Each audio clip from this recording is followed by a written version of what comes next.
Olá pessoal, estamos de volta, né? Vamos dar continuidade ao nosso estudo sobre números complexos e hoje nós vamos falar da forma trigonométrica ou forma polar para se representar esse complexo, tá bom?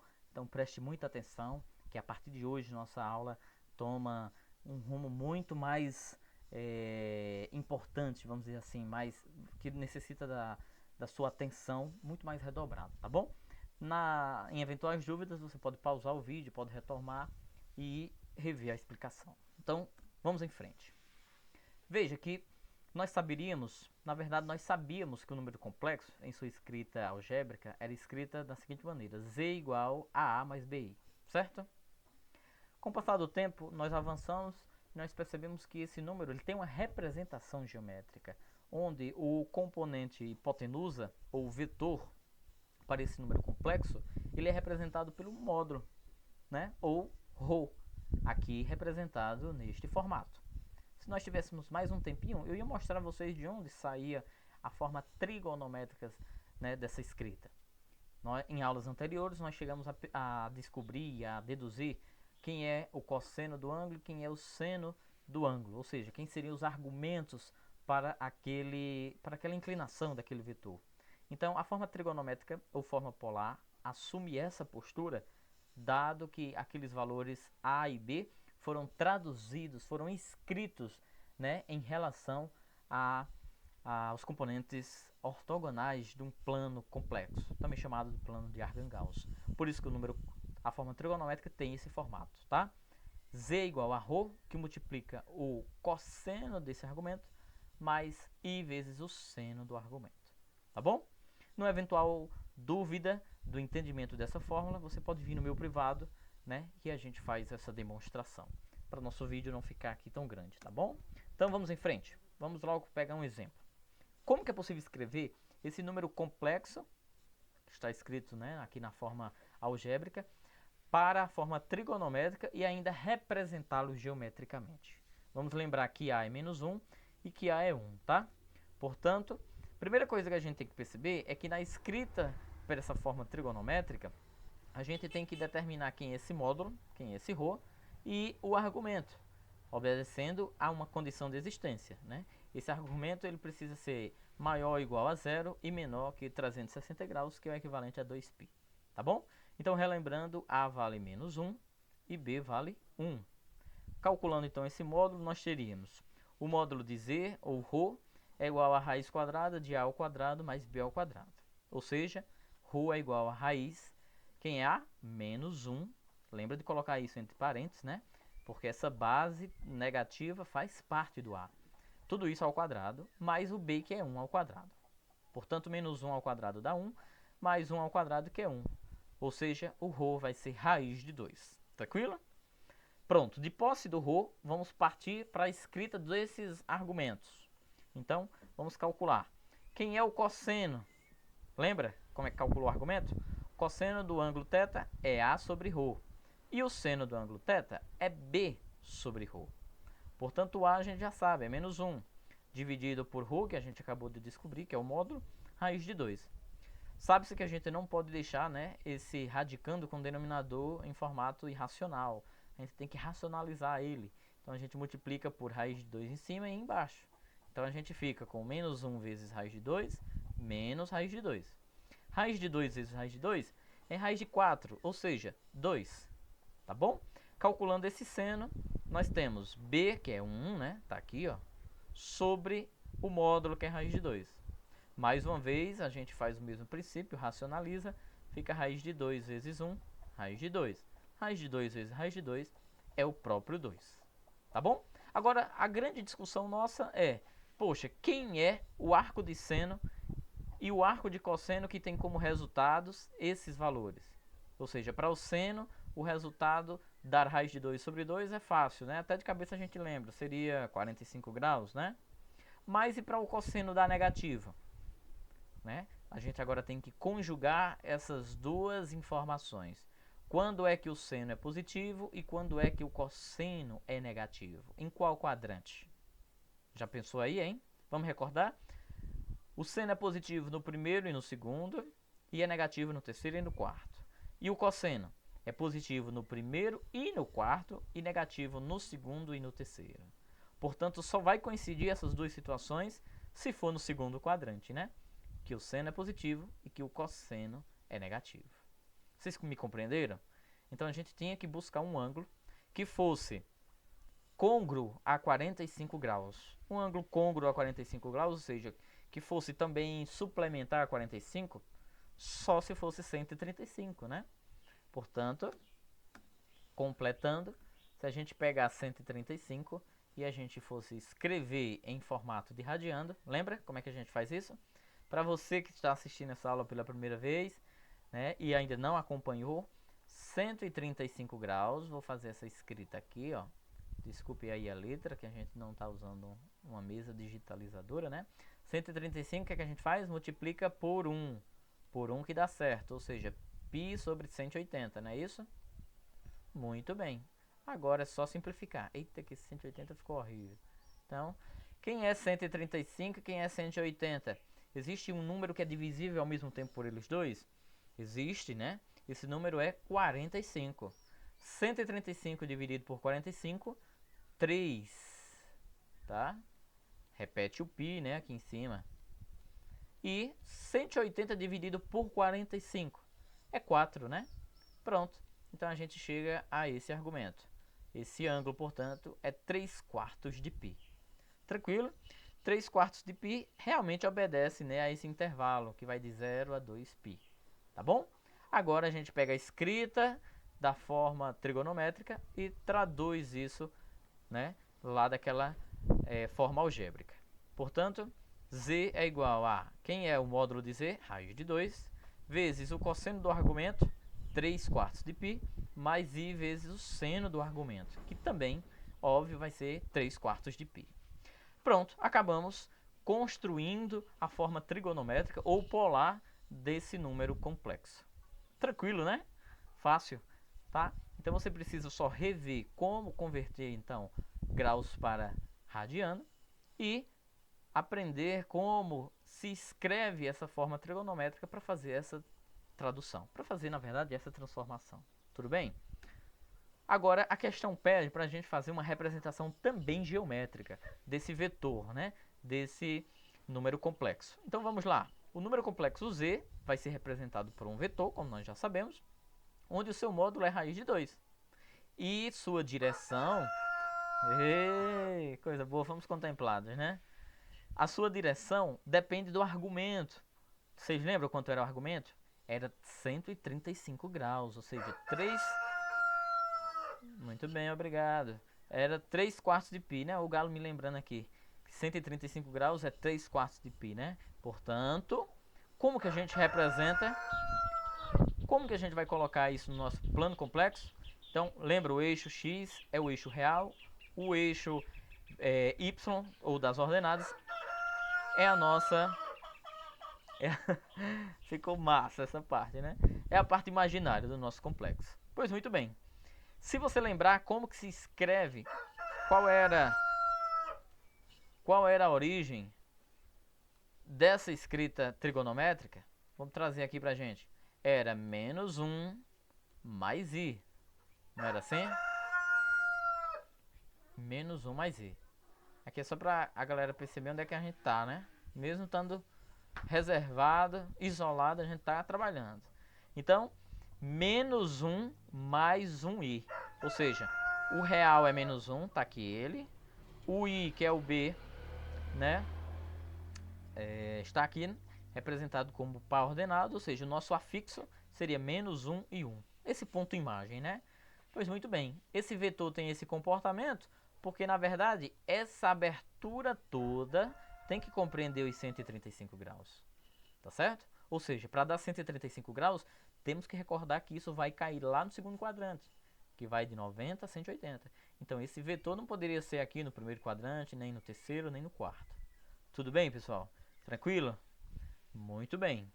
Vamos avançando. Vamos fazer mais um exemplo para você compreender, tá? Vamos escrever o número complexo z igual a 2i na forma trigonométrica e, em seguida, vamos representá-lo geometricamente. Então, lembra, a primeira coisa que a gente tem que fazer é descobrir o seu número do seu módulo e ainda o argumento. Então, ρ, que é o módulo de z, é igual a raiz de a ao quadrado mais b ao quadrado. Só que você percebe que esse número complexo ele está incompleto, né? Ou seja, a parte real é 0 e a parte imaginária é 2. Portanto, fica raiz de 0 ao quadrado mais 2 ao quadrado. Ou seja, 0 ao quadrado é 0, 2 ao quadrado é 4. Portanto, a raiz de 4 é 2. Esse é o nosso módulo, tá bom? Agora, a gente parte para o argumento. Seno de θ é b sobre ρ, lembra? Ou seja, quem é b? B é o único valor que nós temos, né? É 2. 2 dividido por ρ, que a gente acabou de encontrar, que também é 2. Então, 2 por 2, 1. E o cosseno? O cosseno, sabemos que é A pelo módulo, né? A dividido por ρ. Mas quem é A? A é 0, porque nós tínhamos um complexo, né, chamado de imaginário puro. O A é 0. Portanto, 0 dividido por 2 é 0. Você vai perceber que na nossa escrita trigonométrica vai ficar faltando o termo do cosseno. Por quê? Porque esse argumento é nulo. Tudo bem? O seno desse argumento é 1. É o único que vai constar lá na nossa forma trigonométrica. Portanto, vamos recordar a seguinte maneira. Quem é o arco de seno que tem como resultado 1 e o arco de cosseno que tem como resultado 0? Vamos puxar aí na nossa memória. Lá na nossa tabelinha de ângulos notáveis, quem é o ângulo cujo seno tem como resultado 1 e, coincidentemente, o seu cosseno tem como resultado 0? Isso mesmo, você que está em casa que pensou, é 90 graus. Esse ângulo, se é 90 graus, eu tenho que escrevê-lo na forma de radiano, e você já sabe como que a gente faz isso, né? A gente multiplica por 1, né? Por 1, Edson? Por 1 que dá certo, né? Ó, esse 1 que a gente fala é π sobre 180. Porque π não vale 180, galera? Portanto, 180 dividido por 180 dá quanto? Dá 1. E multiplicar qualquer número por 1 não altera seu resultado, né? Por isso que a gente diz que multiplica por 1. Pois muito bem. 90 e 180 são números múltiplos de 90, né? Ambos dá para dividir por 90. Então, 90 por 90, 1. E 180 dividido por 90 dá 2. Portanto, escrevendo 90 graus em π radiando, é π sobre 2. É lógico que a gente fez essa maneira de se representar, porque serve para qualquer ângulo. Mas na cara, né? 90 graus é metade de π radiando, então você já poderia pular diretamente para cá. Então, o argumento é π sobre 2. Agora sim, podemos escrever o número na forma trigonométrica. Então, z é igual a ρ, que multiplica o cosseno de θ, mais i vezes o seno de θ, não é assim? Pois muito bem, quem é ρ? É 2. E quem é o argumento? É π sobre 2.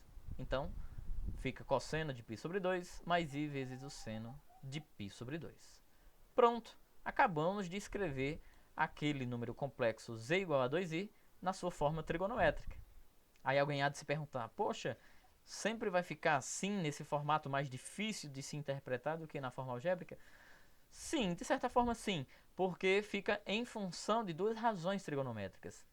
E há sempre quem não goste, né, dessa escrita trigonométrica. Mas, enfim, é uma outra maneira de se perceber. Vocês vão ver a aplicação disso mais no futuro, tá? De acordo com as leis, primeira e segunda lei de Moivre. Agora vamos representar isso geometricamente? Vamos lá. Muito fácil. Como z é igual a 2i, sempre é muito mais fácil perceber a sua escrita algébrica para se representar geometricamente. A gente já aprendeu isso antes mesmo de conhecer a sua forma trigonométrica. Quem é A? É 0. Sabe o que isso quer dizer? Que o par ordenado não vai sair do eixo, né, vertical. Ou seja, ele não tem nenhum representante positivo ou negativo para o real. Por isso o real é 0. E o número da parte imaginária é 2. Isso implica dizer que o vetor vai de 0, que é a origem, sobre o eixo da imagem e para em 2. Ah, Edson, então é um vetor coincidente com a imagem, com o imaginário, né? Exatamente. Só que é um vetor que tem início e fim. Ele parte da origem 0 e termina no ponto afixo 2. Isso é tão fácil que até para calcular e verificar essa evidência do módulo é exatamente a mesma medida. Quando o número complexo, a gente já falou isso várias vezes, quando o número complexo ele é incompleto, seja em A em B, o módulo sempre tem o mesmo resultado. Então o módulo é o próprio valor de A ou o próprio valor de B. Tranquilo? Agora vamos evidenciar a forma trigonométrica para esse número. Veja, esse vetor ele não é perpendicular à parte real? Se ele é perpendicular à parte real, qual a conclusão que a gente chega? Que ele forma 90 graus com a parte real. Se ele forma 90 graus com a parte real, é ou não é o argumento π sobre 2, 90? Tá claro, né? Depois dessa representação geométrica. O fato de se representar geometricamente esse vetor é porque vem evidenciar essa forma trigonométrica, a sua existência desde a algébrica. Tudo bem, pessoal? Tranquilo?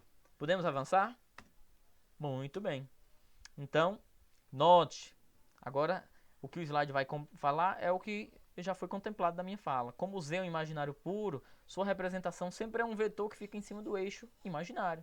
Se Z fosse real, não nulo, então seria o número de um vetor sobre o eixo real. Tá bom? Vamos para mais um exemplo. Vamos determinar agora o módulo, o argumento e a forma trigonométrica do conjugado de Z, sendo Z igual a 1 mais Z. Então vamos representar no mesmo plano tanto Z quanto o seu conjugado, para vocês verem geometricamente a relação entre ambos. Primeira coisa a se fazer: se o número Z tem uma escrita algébrica A mais BI, como que se representa o conjugado? Isso mesmo, né? Troca o sinal só da parte imaginária. O conjugado de Z é A menos BI. Próximo passo, vamos descobrir quem é o módulo desse conjugado. Na verdade, desse número, né? Então, o módulo de Z, ou Rho, vale a raiz de A ao quadrado mais B ao quadrado. Ora, o módulo desse camarada é, quem é A? A é 1. E quem é B? B é menos 1. Portanto, vai ficar 1 ao quadrado mais menos 1 ao quadrado. Você vai ver que a resposta, tanto faz, a resposta do módulo de Z quanto do módulo do seu conjugado sempre vai dar o mesmo resultado. Tá bom? Porque ambos vão ser elevados ao quadrado. Então, seja ele positivo ou negativo, o resultado sempre vai absolutamente ser o mesmo. Então, raiz de 1 ao quadrado é 1, mais menos 1 ao quadrado, que também é 1. Portanto, 1 mais 1 é 2. Veja, esse camarada vai ser o módulo do conjugado de Z. Tranquilo? Então, o módulo do conjugado de Z é 1 menos I. Coincide exatamente com o módulo de Z, não é isso? Então, vamos descobrir quem seria o argumento de Z. Então, o argumento se dá através da razão trigonométrica seno e cosseno, não é isso? Então, o seno de θ é B sobre o módulo e o cosseno é A sobre o módulo. Ora, mas quem é o B? É 1. E quem é o A? Também 1, né? Então, ambos divididos pelo módulo que é raiz de 2. Então, 1 sobre raiz de 2 precisa se racionalizar para se ter um número, né, racional. Daí a expressão racionalizar. Então, multiplica por raiz de 2 em cima e embaixo. Em outras palavras, seria multiplicar mais uma vez por 1, né? Então, a gente já está cansado de fazer essa operação. Esse resultado vai dar o quê? Raiz de 2 sobre 2. Ambos para o seno e para o cosseno. Por quê? Porque quando um dos dois dá esse valor, o outro sempre tem a mesma tendência. Porque vocês vão ver que é a única expressão, é o único argumento em que o resultado é sempre o mesmo. Quem seria o ângulo? Puxa aí na tua memória. Quem é o ângulo cujo arco de seno e de cosseno são iguais? 45 graus, não é isso? Fazendo aquela tradução, né, aquela transformação de 45 graus para π radiano, é muito simples. Π é 180. Se eu dividir por 2, dá 90. Se eu dividir por 2 mais uma vez, dá 45. É o mesmo que dividir π por 4, né? Portanto, esse argumento é π sobre 4. Tranquilo? Agora, vamos fazer o argumento do conjugado, para vocês verem uma coisa, tá? A gente fez o argumento do complexo. Então, o argumento do conjugado. Mais uma vez, o seno é menos o valor de B, dividido por ρ, e o cosseno é o valor de A dividido por ρ. Portanto, o conjugado de 1 menos 1 sobre raiz de 2 e 1 sobre raiz de 2 é o mesmo procedimento. Portanto, racionalizando em cima e embaixo, aqui nós teríamos menos raiz de 2 sobre 2, e aqui a gente tem raiz de 2 sobre 2, a exemplo da questão anterior. Agora, o nosso raciocínio é o seguinte: qual é o ângulo, qual o argumento em que o cosseno de raiz, sendo o cosseno raiz de 2 sobre 2, vai coincidir com o seno menos raiz de 2 sobre 2. Vai exigir da gente mais uma vez aquele conhecimento. Poxa, onde é que o seno é negativo? O seno só é negativo no terceiro e no quarto quadrante. E onde é que vai coincidir com o seno positivo? Com o cosseno positivo, perdão. Só coincide com o cosseno positivo se ele for no primeiro ou no quarto. Não é isso? Seno é primeiro e segundo positivo, terceiro e quarto negativo. Tá? Se você quiser, a gente faz aqui o desenhozinho para esclarecer essas informações. Ó, vou fazer aqui o desenho dos dois e deixar sempre aqui de lado para a gente ir aproveitando, tá? Vamos dizer que aqui em cima é o nosso seno e aqui embaixo é o nosso cosseno. Então fica da seguinte maneira: onde é que seno é positivo? Primeiro e segundo quadrante. E onde é que seno é negativo? Terceiro e quarto. E o cosseno? O cosseno é positivo só no primeiro e no quarto. E é negativo no segundo e no terceiro. Agora vai ser mais fácil de você visualizar. Acompanhe comigo. Vamos localizar um argumento, ou seja, um ângulo em que o seno negativo dele é côngruo ao cosseno positivo. Ah, Edson, quando é que o seno negativo vai coincidir com um cosseno positivo? Olha aí, os dois gráficos. O seno negativo só coincide com o cosseno positivo no quarto quadrante. Ó. Percebem bem aqui? Ó. O seno é negativo no quarto e o cosseno é positivo no quarto. Ah, então deve ser um ângulo congruente a 45, né? Porque nós estávamos falando do conjugado dizer. Quem é um ângulo côngruo a 45? Vocês lembram que são ângulos côngruos? Ângulos que são congruentes, a palavra côngruo vem daí. São correspondentes, né, a 45. Muito simples, vou fazer mais uma vez aqui o ciclo trigonométrico para a gente recordar isso. Ó, como aqui a gente está à mão livre, a gente não está conseguindo fazer regular a figura, mas vai dar para você compreender. Se a gente diz que aqui é 45 graus, vamos descobrir os 4 ângulos côngruos a ele? Vamos lá. Quem é o suplemento de 45? Ou seja, quem é que somado a 45 dá 180? Isso mesmo, 135, né? Agora, partindo para o terceiro quadrante. Quem é no terceiro quadrante maior que 180, que é côngruo a 45? É só você pegar o 180 e somar com 45. Isso mesmo, quanto? 225. Né? 225. E quem é que é côngruo a 45, mas que é menor que 360? Como assim, Edson? Porque as regrinhas de transformação é o seguinte: quando aqui é um ângulo, o segundo quadrante é 180 menos o ângulo, no terceiro quadrante é 180 mais o ângulo, e no quarto quadrante é 360 menos o ângulo, ou seja, é muito mais fácil perceber que esse ângulo é a circunferência inteira menos 45. Ah, Edson, portanto vai ser quanto? 315, né? Muito bem. Então, 315 era o ângulo que a gente estava em busca dele. Um ângulo que se encontra num quarto quadrante e que o seu seno negativo vai coincidir com o seu cosseno positivo. Nosso grande desafio agora ainda é transformar 315 graus em π radiano. Como é que a gente faz isso? Multiplica por 1, né? Ou seja, por π sobre 180, tá certo?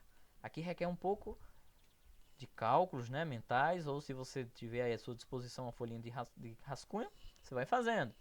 315 e 180. Você consegue acompanhar comigo? Consegue raciocinar em quem 315 e 180 existe como múltiplo comum? Isso mesmo, 45, né? 180 se eu dividir por 45, dá 4. E 315 se eu dividir por 45, dá 7. Se você não conseguir fazer isso de cabeça, você vai fazendo aos poucos, tá? Vai dividindo por 5, porque todos os dois, né, são múltiplos de 5, você percebe, né? Quando o número termina em 5 e em 0, dá para dividir por 5. Então você vai fazendo isso, sabe? Só que como você não saberia que o número era 45, você vai fazer isso 9 vezes. Percebe quando você trabalha muito? E 9 vezes 5 é o próprio 45. Então daí você já acha a fração irredutível. Então o máximo divisor comum de 315 e 180 é 45, Edson? Isso. Quando você simplifica uma fração pelo MDC, você já chega na fração irredutível. Tranquilo? Pois muito bem. Esse era o argumento que a gente queria. O argumento para com o conjugado. Porque o argumento do complexo nós já tínhamos. Era 1/4 de π radiano. E o argumento do seu conjugado, 7/4 de π radiano. Tudo bem? Agora, para terminar a questão, ele pede para a gente colocar essas duas informações no plano complexo. Ou seja, no plano de Archangelsk, né? Vamos fazer a escrita dos dois? Veja, o módulo de Z é escrito assim, né? A escrita trigonométrica para ele. Então, o conjugado de Z é o módulo, que é a raiz de 2, que multiplica o cosseno desse argumento, 7/4 de π, mais I vezes o seno desse próprio argumento, 7/4 de π. Tranquilo? Portanto, a conclusão que a gente chega dessa questão é que 7/4 de π é um ângulo côngruo a 1/4 de π. Tudo bem? Tem um valor equivalente. A diferença é que um é positivo e o outro é negativo. Daí a diferença nessas razões trigonométricas, tá? Agora, para finalizar, escrevendo os dois números, né? As duas escritas geométricas no plano cartesiano, esse gráfico de verde é o gráfico para 45 graus. Ou seja, o número complexo para ele não era 1 em 1, né? E o número conjugado, que é 315 graus, ó, ele dá quase uma volta completa, percebem? Então ele fica aqui embaixo e esse valor é 1 menos 1 para a parte real, menos 1 para a parte imaginária. Portanto, esse cara ele tem um afixo que é congruente ao seu complexo Z. Tudo bem? É um pouco desafiador, né? Você tem que ir aos poucos, né? Se não entender uma parte, pausa, reprisa o vídeo, volta quantas vezes for necessário para que você compreenda, né, essa explicação. Caso fique dúvidas, você vai lá no nosso grupo do plantão de matemática para tirar nossas dúvidas ou ainda no pessoal. Tudo bem, pessoal? Tranquilo? Muito bem. Nem vou comentar esse fato de uma função ser pai ou a outra função ser ímpar, porque agora no momento não vem ao caso, tá? Mas essa é a relação dos dois sendo representados no mesmo plano. E agora sim, a gente vai fazer o nosso último exemplo para concluir nossa aula introdutória do número complexo escrita na forma trigonométrica ou polar. Vamos fazer o contrário. Se você se dispor de um número complexo na forma trigonométrica e precisar escrever na forma algébrica, como que isso é feito? É muito mais fácil ainda. O que é que a gente faz? O valor de π a gente já sabe, 180. A gente simplesmente vai dividir ambos por 6, vai escrever isso na forma algébrica, descobrindo, né, esses resultados em particular. Então é muito mais simples fazer esse retorno. Por exemplo, está aqui o que eu acabei de falar. Basta determinar quanto é o cosseno e o seno desse ângulo e efetuar os cálculos. Por exemplo, aqui a gente percebe que o módulo de Z é 3, a gente repete. Então o cosseno de π sobre 6 mais I vezes o seno de π sobre 6 é o mesmo que... Quem é π sobre 6? Ah, π sobre 6 é 180 por 6, é 30. Em outras palavras, é a gente descobrir ou coletar essa informação lá naquela tabelinha dos ângulos notáveis, quem é o cosseno de 30 e quem é o seno de 30. Ora, o cosseno de 30, raiz de 3 sobre 2. E o seno de 30 é 1 sobre 2. Portanto, substituindo esses valores, então nós teremos 3 vezes raiz de 3 sobre 2, 3 vezes 1 sobre 2 vezes I. E está escrito o número na forma algébrica. Tá vendo como é mais fácil a gente retornar? Sair da trigonométrica para a algébrica. 3 raiz de 3 sobre 2 é a parte real do número. E 3 meios é a parte imaginária do número. Tudo bem, pessoal? Agora é a sua vez. Vai lá no nosso TD, no nosso teste dirigido.